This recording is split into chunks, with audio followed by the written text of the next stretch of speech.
वैसे उत्तर प्रदेश और पंजाब पर नजर हो और उत्तराखंड और गोवा की बात ना हो तो समस्त हिंदुस्तान की बात नहीं हो पाएगी, क्योंकि यहाँ पर पेज सीएम की कुर्सी को लेकर अभी भी फंसा हुआ है। उत्तराखंड में तो बीजेपी की बम्पर जीत के बावजूद सीएम पुष्कर सिंह धामी अपनी सीट से हार गए। बावजूद इसके अब राज्य में कुर्सी के कई दावेदारों के नाम सामने आ रहे हैं।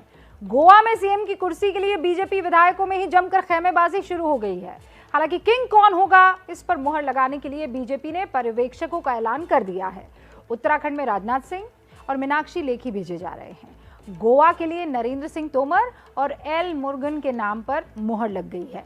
इन दोनों राज्यों में सीएम की रेस में शामिल चेहरों पर भी अब हमारी ये रिपोर्ट जो हमने तैयार की है आपके लिए, देख लीजिए। 70 में से 47 सीटें जीतकर उत्तराखंड में बीजेपी एक बार फिर सत्ता में आ गई। प्रचंड बहुमत मिलने के बाद भी उत्तराखंड में बीजेपी का ब्लड प्रेशर बढ़ा हुआ है। ऐसा इसलिए है क्योंकि उत्तराखंड का अगला सीएम कौन होगा, इस सवाल पर से काले बादल अब तक नहीं छट पाए। बीजेपी को जनादेश तो मिला, लेकिन खटीमा से कार्यवाहक सीएम पुष्कर सिंह धामी को हार का सामना करना पड़ा। ऐसे में क्या उनको एक बार फिर मौका देगी बीजेपी, या सीएम के रूप में नया चेहरा सामने आएगा? इस सवाल का जवाब होली के तुरंत बाद मिल सकता है, जब बीजेपी के उत्तराखंड पर्यवेक्षक 19 मार्च को देहरादून जाएंगे, जहां विधायक दल की बैठक में मुख्यमंत्री के नाम पर मुहर लगेगी। उत्तराखंड के सीएम की रेस में जो दावेदारी पेश कर रहे हैं, उनमें सबसे आगे चल रहे हैं खुद पुष्कर धामी, स्वास्थ्य मंत्री धन सिंह रावत, राज्य में कई बार कैबिनेट मंत्री रहे सतपाल महाराज, उत्तराखंड में बीजेपी के प्रदेश अध्यक्ष मदन कौशिक, पूर्व सीएम भुवन चंद्र खंडूड़ी की बेटी रितु खंडूड़ी और मसूरी से विधायक गणेश जोशी। इसके अलावा केंद्रीय रक्षा राज्य मंत्री अजय भट्ट और राज्यसभा सांसद अनिल बलूनी भी रेस में हैं। हालांकि अभी किसी भी नेता ने अपने नाम की पुष्टि नहीं की है और सबका कहना है कि केंद्रीय नेतृत्व और विधानमंडल दल मिलकर ही इस बात का फैसला करेंगे।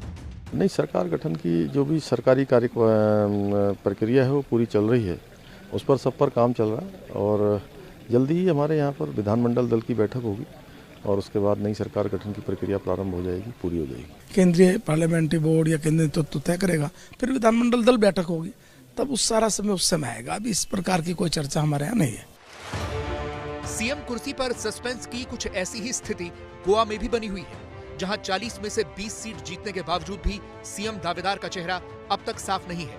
इतना ही नहीं, बल्कि पार्टी में अंदरूनी कलह के भी कयास लगाए जाने लगे हैं। दरअसल गोवा में कुर्सी की लड़ाई के लिए बीजेपी के दो बड़े नेता सीएम प्रमोद सावंत और विश्वजीत राणे में खींचातानी शुरू हो गई है। विश्वजीत राणे ने तो प्रमोद सावंत को अपना नेता तक मानने से इनकार कर दिया है। विश्वजीत राणे ने आज मराठी अखबार लोकमत में पूरे पेज का एक पोस्टर छपवाया और इस पोस्टर से प्रमोद सावंत का चेहरा ही गायब था। ऐसा ही कुछ पोस्टर कल उनकी विधायक पत्नी दिव्या राणा ने भी छपवाया था, जिसमें प्रमोद सावंत की तस्वीर नहीं थी। गोवा के स्वास्थ्य मंत्री विश्वजीत राणे ने सीएम प्रमोद सावंत की नींद उड़ा रखी है। इसका सबूत आज तब मिला जब उनसे प्रदेश के अगले सीएम के बारे में सवाल पूछा गया।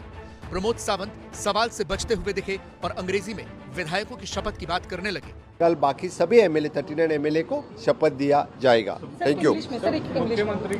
So the Ganesh Gavkar has appointed as the authorized person to give the oath for the other 39 MLAs.